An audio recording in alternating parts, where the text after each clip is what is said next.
Masya Allah anu dihayangalkeun dibayangkeun ti dia Afrika pasti hideung Afrika pasti kajen kumaha ge hideung nyaho ka seeng bol seeng eta nyaho tapi ternyata barang datang ka ditu ya Allah jauh nu hideung irung mararancung mata sararipit bule ya Allah ya Rabb ieu ku garlis-garlis teh urang Maroko horeng Afrika Utara anak ku Haji Agus teu beres hiji tapi lain eta atuh gelis ke kos kita emang kumaha gitu begitu ditanya orang jajahan Prancis jadi nya nama ngisangna make tisu Haji Pendi nyobaan make tisu ngising cobaan set diambean goblok ye atuh jalan memeranana tumbila tolol heran aing boga batur dinasibkeun ku Gusti Allah model kos kieu nasib oh masalah gitu. Nah terus kakonya ke Turki aya sahabat Abu Ayub nuku urang sok diceritakeun Kangjeng Nabi datang ke Madinah ontak na kabeh urang Madinah hayang kadatangan Kangjeng hayang kacicingan ku Kangjeng instruksi ti Gusti Allah daripada perebut kumaha eureuna ontak trek cicinglah di Abu Ayub setelah wafat Abu Ayub Kangjeng Nabi Abu Ayub berjuang ke Turki wafatlah di Turki kamari ziarah ka Abu Ayub tidinya ziarah ka konya aya saha di konya aya Waliullah Rumi Jalaluddin Rumi Masya Allah tah hebat Jalaluddin Rumi begitu datang ka ditu terharu kulaku musikna begitu datang musikna terus bae kan Jalaluddin Rumi make musik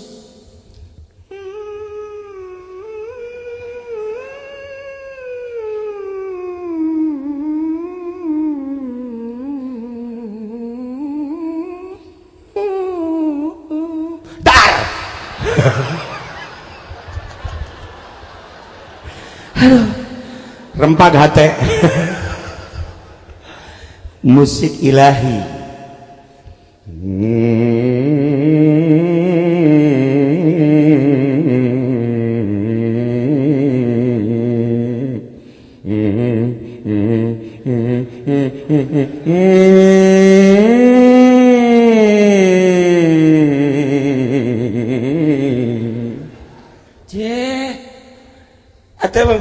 kan sok nyanyi di kamar sorangan dikendangan ku pamajikan tilok anggeus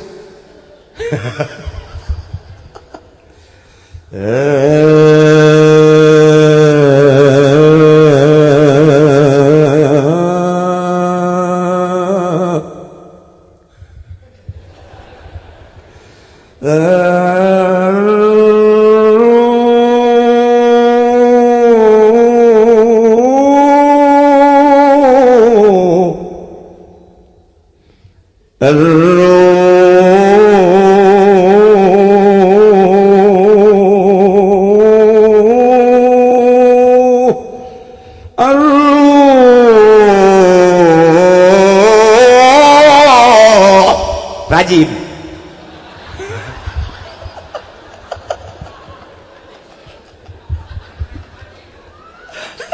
eta rajib ngomong polisi rajib mana aya nyanyian Rumi sebab Waliullah aya nyanyian apa cerita ruh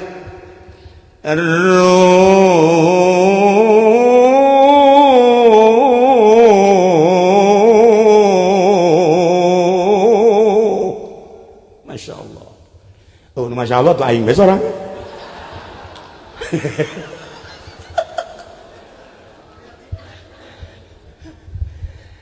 nah ya Rumi salah satu konsep Rumi untuk bisa Isra Mi'raj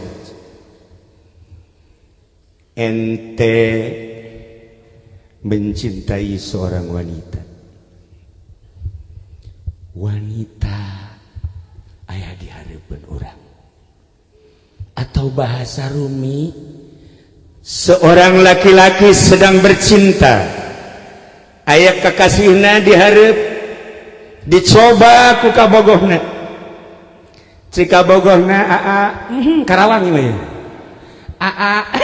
asal geus AA sehektar dijual karawang jahat. Masya Allah perehyangan mah akang ya Allah imah temen jual BAKB iya nu kita kuat mah kamana kadieu heula sakedeung aduh Masya Allah rempang hati kadieu Adamin ya Allah ya Rabb Masya Allah itu lamun urang Karawang geus gitu ya Karim peremasa kadele bentasa karasa yang gigi rasa gigirin nang karakasa luhureun Adamin nah idek Isra ya sia seserian goblok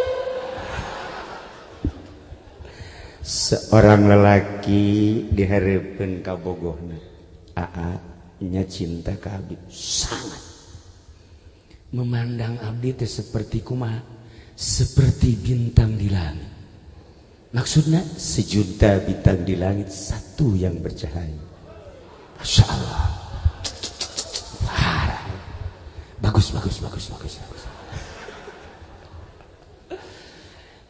coba sampaikan di nu leuwih indah supaya hati tenang gunung yang tinggi akan kudaki, lautan yang dalam akan kuseberang. Masya Allah, nikmat perasaan. Coba nu leuwih ti eta. Andaikan aku memandang wajahmu di terik matahari yang panas, tetapi ketika aku pandang wajahmu teduh perasaan. Masya Allah. Iya Karim, pohara ta bahasa geus luar biasa ta.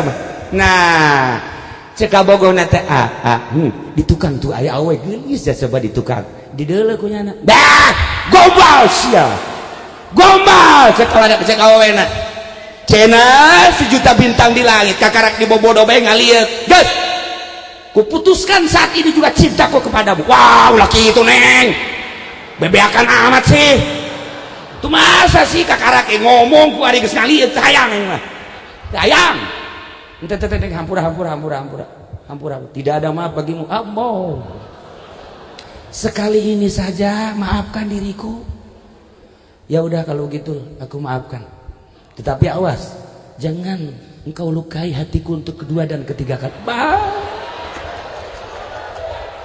Ya Allah ya Rabb ngobrol nanya nek eta si pambajik si alkabogohna ka imah heula saenggeusna ka imah mawa kue bolu apem jeung kue cincin eta isarah kabeh bolu dada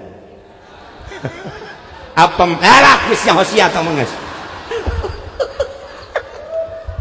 ceritana ngobrol ieu kan Isra malam hari ye geus etik dia tuh setengah dua teu karasa nah keur ngobrol-ngobrol ngecek ka bogona teh ikan peting coba taya kue coba nu mana tah anu kasedap jeung resep coba mangga coba ieu buatan saha pokokna ulah nyaritakeun buatan sok gara-gara icip-icip langsung nyana nyokot ka apem wah tolol cek nya teh cek ka bogohna geus putus ayeuna keneh pan bisa putus lamun bener bogoh teu kudu ngadahar kue deuleu beungeut ya deuleu beungeut lamun bener bogoh pokoknya lapar leungit tuh deuleu beungeut berarti kan kayak kue mengkol tolol gas tidak ada maaf bagimu mantep geus putus didinya geus atuh sa eta kabogohna kieu ya Allah nasib tetep kutunggu jandamu. Nah sangkilang bari lalagaan bahasa Jalaluddin Rumi seorang kutubul aulia tetapi makna daripada bahasa Jalaluddin Rumi cacak kakak bogoh urang ketika urang mengkol kabogoh cacak kakak bogoh urang nyokot kue di hadapan kabogoh bendu lantaran dianggap 100% cintana ka manehanana bisa mengkol ka sisi bisa mengkol ka gigir bisa mengkol ka makanan hayang cek eta awewe gas aing mah tah kakak bogoh baik teu meunang di dua, kakak bogoh baik teu meunang di candung atuh komo ka Gusti Allah, urang dekat Gusti Allah hate inget ka mobil cak Gusti Allah,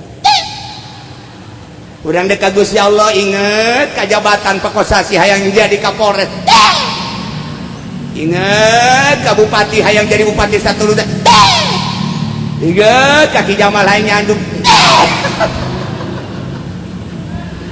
unggal pengkol cacak kakak bogoh teu meunang mengkol nu mantak eueuh hiji awe anu hayangan dicandung lantaran merasa digrogoti hatina ka Allah. Lamun geus jandung silakan, mun urang geus lempeng ka Allah, aya makanan tidak, aya minuman aya jahe nu ngajakan goreng jahean, mun gelis insyaallah sia ki Jamal mah goblok can lempeng keneh bae lempeng gede hiji Allah diniatan. Ya Allah ya Rabb, percikanmu yang ada di hati akan kubuktikan dengan cara akan kusingkapkan hijab-hijab.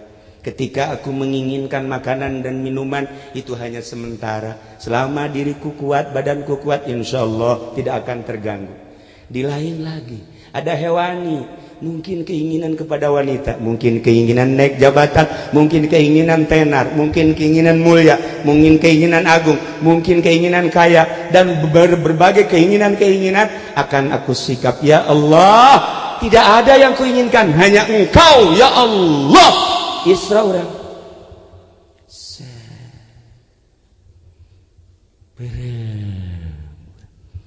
ieu nu mantak ngaganggu ka Allah naon makanan, nu mantak ngaganggu ka Allah minuman, nu mantak ngaganggu ka Allah kunaon SMS cek aji entoh teh mah tadi teh WA-an tolol atuh pace bukan masa kiai aya di grup goblok itu coba irade ka Allah na sia goblok aya di grup Allah karim iya irade kusul ka Allah Masya Allah karim. Nah polisi WA-an masih wajar, TNI WA-an masih wajar, pejabat WA-an masih wajar sebab aya jaringan-jaringannya namakan aya jaringannya, pengusaha masih, tetapi lamun kiai WA-an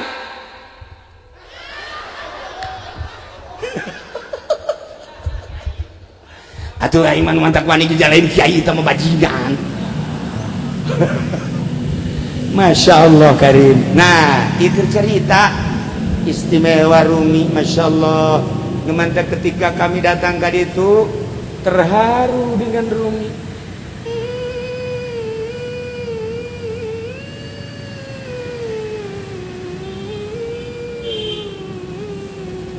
Dak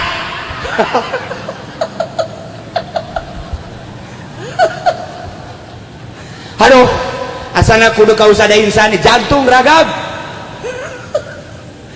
Musik Rumi luar biasa. Satu pertanyaan, Kiai, emang boleh musik? Tergantung tahapan-tahapan. Nyanyian eta nu dibaca tadi Tola al-Badru qasidah, Burda qasidah, Seberjanji qasidah. Pakai musik tergantung derajat-derajatnya. Bagi orang Syafi'iyah anu can usul ulah cukup baik cara tadi. Urang ngadeikeun Masya Allah sholawat luar biasa. Datang ke hese urang nyana nu maca urang nu ngap-ngapa atuh Rusdi malah mun sakali deui paeh ngap-ngapa nyana mah teu ngap-ngapa Rusdi mah wah ya budak. Tapi anak buah hiji-hiji na ieu diganti nah maksudnya ya. Mudah-mudahan dipanjangkan umur, yang mudah-mudahan dibere bisa kawin deui. Cilaka. Ulah. Pokoknya bisa wusul ilau Rumi. Masya Allah karim. Orang meneliti bahasa-bahasa Rumi istimewa.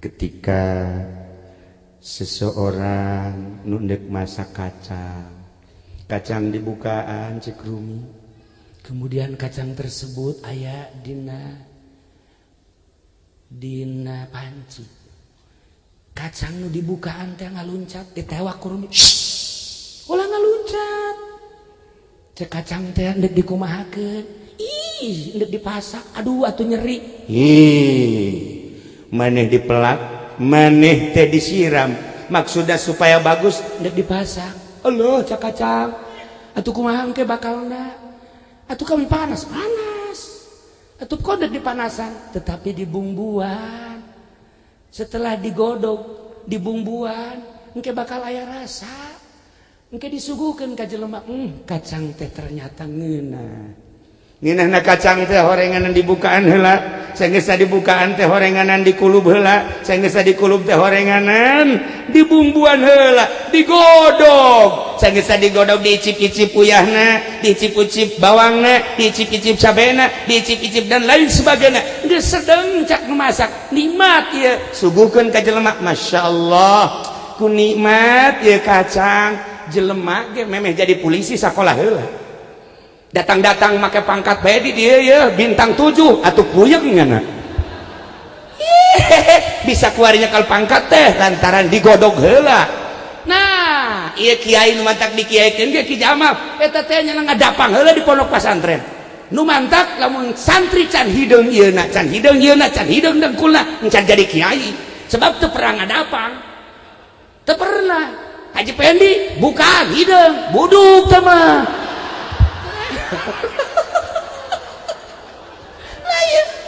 godog heula masyaallah karim parenganan dek Isra jeung Mi'raj teh kudu digodog heula ulah sambarangan main Isra jeung Mi'raj bae datang heula ka kiai nu bisa nyingkabkeun cing abdi hayang Isra mangga di mana pernah masantren encan masantren heula sok naon nu diaji anu encan cukup kudu diaji heula ieu horeng bangga setelah ngaji syariat geus puguh sorokna nahuna dilagahna mantekna kakarak nyaritakeun tentang ilmu fikihna eta diawali ku ilmu tauhid setelah selesai geus moal ka sisi kagigir digodog heula ku kiai thariqah maka ngarasa panas nyeri nya puasa eta ngaranna godogan zikir eta ngaranna godogan ulah sare atuh ti peuting eta ngaranna godogan atuh ieu mah molor bae hayang Isra goblok sia dek ka mana Isra aju deuk Mi'raj emang siap puasa weh henteu ayo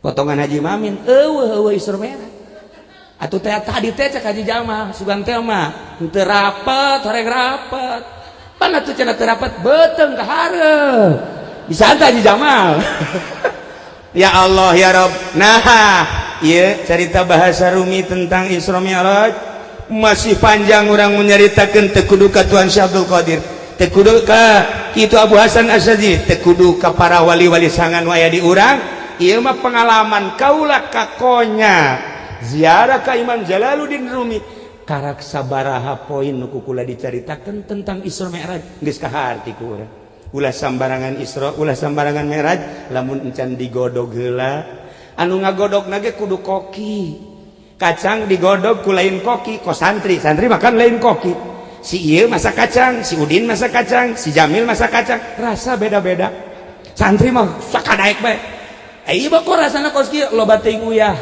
nu ieu tarasina supada kieu masyaallah pan ieu mah aduh aing asal empuk bae santri mah lain koki moal ngeunah tamang kos kitu mah tuh ngan ai santri mah tuh lain ngeunah hija wali kabeh pan santri mah penting mah dahar bae ngeunah mah hebatna santri mantas dahar aya nu mawa timbal dahar deui insyaallah eta si santri eta jelema nu geus wusul ilallah kos kitu eta lain ilallah ila timbal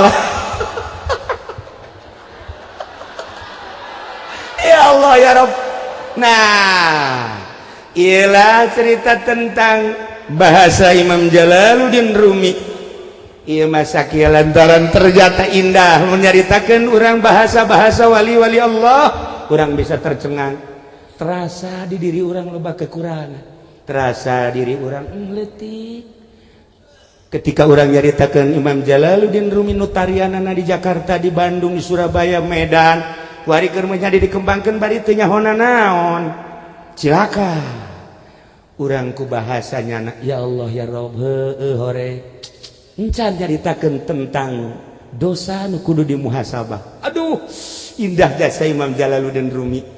Hampir urang eueuna naonan jadi jelema teh ku bahasa Imam Jalal.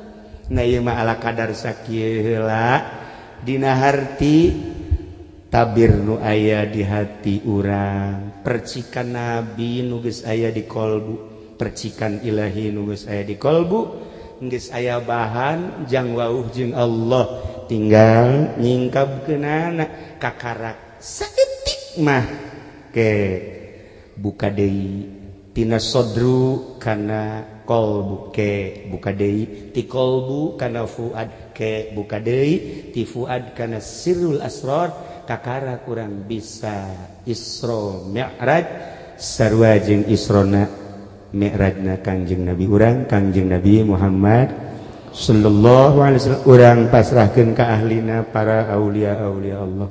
Jang urang cukup mencintai hamba-hamba Allah anu teu terkontaminasi pikiran jeung akalna. Kolbuna hiji bae Allah. Situasi politik nyanggakeun sadaya-daya ieu mah ka Allah bae. Situasi ekonomi nyanggakeun ieu mah ka Allah bae. Si itu hayang naik pangkat urusannya, si itu hayang sugih urusannya, si itu hayang kaya urusannya. Ieu mah hiji bae Allah tah etalah ahli Allah. Mun aya nu kitu antep ulah diganggu lantaran kekuatan di negara lain terletak pada kepala negara, lain terletak pada orang kaya, terletak pada hamba Allah anu dikasihi ku Allah.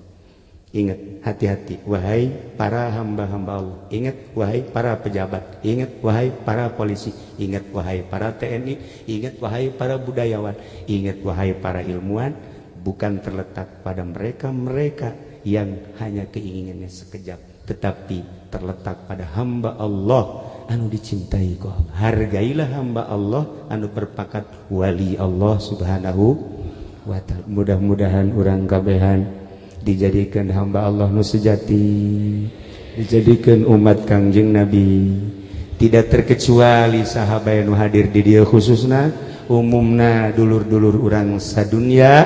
Mudah-mudahan aya dina ridho Allah subhanahu wa ta'ala dijadikan hamba Kangjeng Nabi Muhammad, umat Kangjeng Nabi Muhammad sallallahu alaihi wasallam. Inti daripada Isra Mi'raj ialah salat, wa'mur ahlaka bis salat wastabir 'alaiha. Cerita salatna tadi geus ala kadar, tinggal cerita tentang salat menurut sirrul asrar, aya cara-cara. Ya, deka Allah bae teh kudu boga ilmu. Ilmu nu deka Allah bae lain babari. Jadi aya ilmu-ilmuna, urang boga presiden ku ari pinter. Nu matak dijadikeun presiden ge teh ku pinter, tapi encan karasa ku urang politik jeung perekonomianana. Mantak urang teh neuleuh kapinteranana mah oke, tapi can karasa. Lamun jelema pinter tapi can aya mangpaatna sarua jeung bodoh. Kiai pinter ngaji naon bae bisa tapi eueuh mangpaatna sarua jeung nu bodoh. Eta mah percis mun dina Quran diibaratkeun himar mamawa kitab. Di babawa bae himar berarti lok baca kitab. Kitab naon bae aya di punggungna dibawa ka dieu ka ditu tapi tidak maca teu beleuleun. Sarua jeung kiai otakna hebat, pemikiranna hebat, ngajina luar biasa, tapi teu pernah diamalkeun percis kos himar mamawa kitab. Lamun kiai bae kos kitu pejabat ge teu sarua. Nu ku urang kuar dibutuhkeun kiai pinter manfaat jang dirina jeung halayak rame, pejabat pinter manfaat jang dirina jeung halayak rame. Nah Kangjeng Nabi diisrokeun soteh sabada Kangjeng Nabi dipilih ku Gusti Allah kebersihanana. Ieu teh jang contoh pikeun umatna. Lamun umat teh bisa ngebersihan sampah-sampah, ngebersihan limbah-limbah, urang ge bisa isra keluar ti alam ieu. Dedengean lain nu ieu, dedeleuhan lain nu ieu. Urang nyaritakeun sama Allah bae. Salah sahiji sifat Allah teh sama, hartina sama teh ngarungu Allah mah mukhalafah lil hawadis, henteu make daun ceuli. Keretek urang teh kadenge bari gandeng deui. Keretek urang kadenge ku Gusti Allah gandeng. Eta teh keretek da doang. Keretek urang teh kadenge ku Gusti Allah no gandeng. Nu mantak jeung Gusti Allah mah henteu kudu gandeng-gandeng.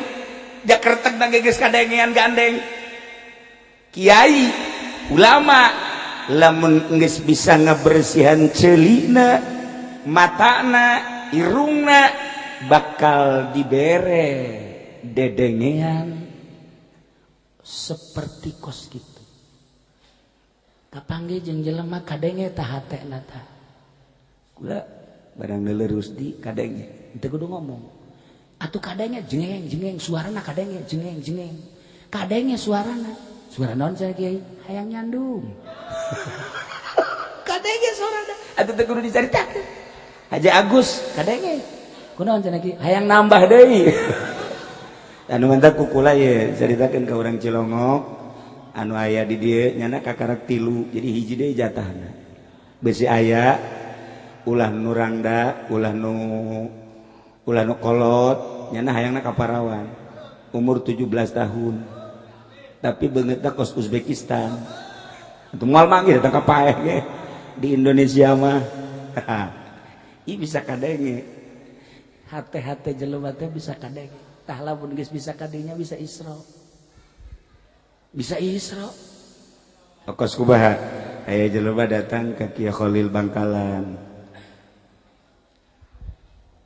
Sore. Wah, Kiai Khalil berarti lain Islam. Barang di deuleu batana sipit. Oh, koh duduk koh. Geus kajaman ku nyana. Engkau udah kedengeran nama saya dari jauh juga. Engkau pengen kaya ya? Iya. Kalau udah pengen kaya, ntar saya ngedoa aminin ya. Iya Kiai. Udah ketahuan nama saya. Ya amin. Eta Kiai Khalil ngadoana wawing awing awang awing awung amin sakieu teh. Awing awung awing awang awing amin. Tekcor tekcur tekcir amin sakieu teh. Wassalam alhamdulillah. Udah pulang sono. Sugi tadi doakan gitu doang deh. Si engkau bebeja be, wah, lu mending ke sono lu. Gua didoain sama dia awing awang awung, wah ya gua. Kiai hebatnya saya tak. Kadenge lain disungut, lain di hate. Wali Allah makos kitu lain disungut, lain di hate. Hartina lain disungut, lain di hate. Sungut keur ngomong naon hate mah ka Gusti Allah. Lamun jelema hatena selalu ka Gusti Allah. Mujarab mustajabud da'wat beda jeung sungutna ngomong hatena ka mana meni eta mah moal mustajab ambal aya teman kos kitu. Nah Kangjeng Nabi dilempangkeun minal Masjidil Haram ilal Masjidil Aqsa lailan ti peuting makna lailan teh peuting hartina peuting teh poek hartina poek cek ahli tasawuf mah bodoh. Kanjeng Nabi diberangkatkan bodoh jang contoh ka urang poek hartina ketika urang bodoh kudu berangkat. Kanjeng Nabi berangkat di tengah malam yakni jang umatna ketika urang bodoh kudu berangkat menuju Gusti Allah. Ketika Mi'raj bakal menang cacaan urang ge ketika Mi'raj bakal menang cacaan.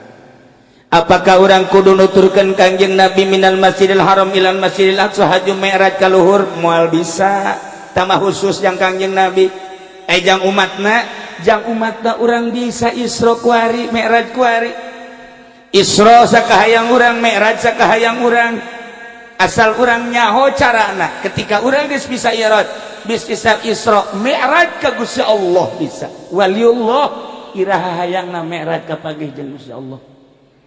Di mana baik teka kurung ku waktu teka kurung ku zaman. Masya Allah. Nah singkat baik nutat tadina kula rek nyaritakeun perjalanan Kangjeng Nabi melalui ahli thariqah jeung ahli tasawuf lantaran jamna jam 12 hasilna baik hasil Isra kapanggih jeung Gusti Allah hasil Isra Mi'raj kapanggih jeung Gusti Allah dibere oleh-olehna salat. Sakumaha tadi ieu urang maka bege ahli salat. Ketika orang jadi ahli salat berarti jadi ahli Allah. Ketika orang geus jadi ahli Allah moal dikamanakeun ku Allah surga. Mantak ieu urang ku kumpulan jeung ahli surga. Alhamdulillahirabbil eta mah cenah aya nu maling hiji dua ka neraka heula. Sakitu doang. ieu salat hese sebab di zaman Imam Hanafi aya muridna pedagang. Begitu tak pedagang leungit duit bebeja ka Imam Hanafi. Assalamualaikum. Waalaikumsalam. Aya naon? Mama abdi ieu minta tulung ka mama. Aya naon? Hasil dagang duit dikumpulkeun dina bungkusan. Haju bungkusan tersebut ditenden wallahu alam di mana kula nendeuna Gusti teh angan imah meja lamari teu kapanggih. Terus ka dapur-dapur ka imah babaturan teu kapanggih geus 2 poe kula neangan duit teu kapanggih. Ieu mah minta pangdoakeun ka mama supaya kapanggih coba mama. Oh, cek Imam Hanafi penting mah tahajud bae nya. Osok tahajud di lo. Carang ya kan. Penting tahajud aya kapanggih mah. Mangga. Ngan tahajudna mimiti sare aju jam 12 hudang. Mun kira-kira teu bisa hudang minta panghudangkeun ka pamajikan. Insyaallah. Di jam 12 tahajud terus tepikeun ka jam 4. Rakaat geus ulah dihitung apakah eta teh 20 rakaat atau 50 rakaat atau 100 rakaat di jam 12 datang ke jam 4 berarti sabaraha jam? Hiji, 2, 3, 4 jam. Oke gapanggih. Masya Allah hatur nuhun cenah kiai petunjukna kukula bakal jasa dilaksanakan. Sok laksana. Insyaallah kapanggih. Nya. Mangga. Balik jana ka imah langsung ngadaguan maghrib, tes maghrib terus sare udang lah jam 12 mandi wudu kacai salat tahajud sholli salat tahajud Allahu akbar selesai 2 rakaat sholli salat tahajud Allahu akbar 2 rakaat sholli salat tahajud Allahu akbar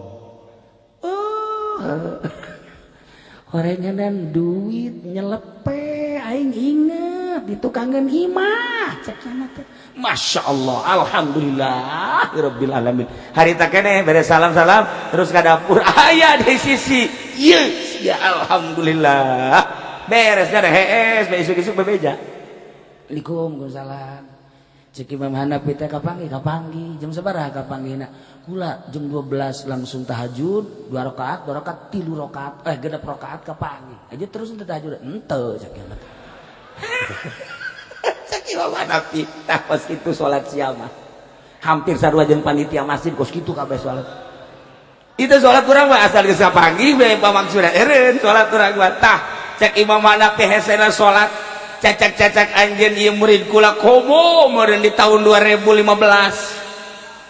tujuan salat teh macem-macem aya nu hayang laku ieu hayang naik ieu hayang naik itu asal geus bae hasil eureun salatna cek Imam Hanafi atuh lain diteruskeun tah tahajud geus kapanggih mah kapanggih bae isuk tahajud moal cek cenah ya geus kapanggih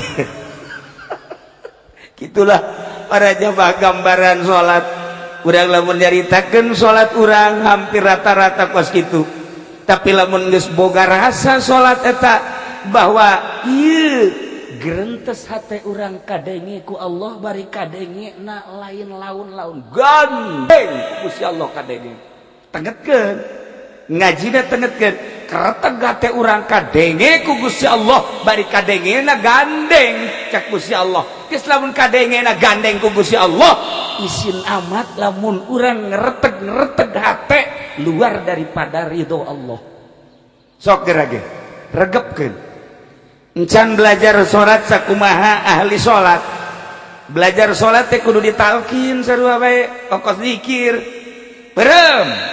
meremkeun dunia celi pareman celi cocokan ulah ngadengeun naon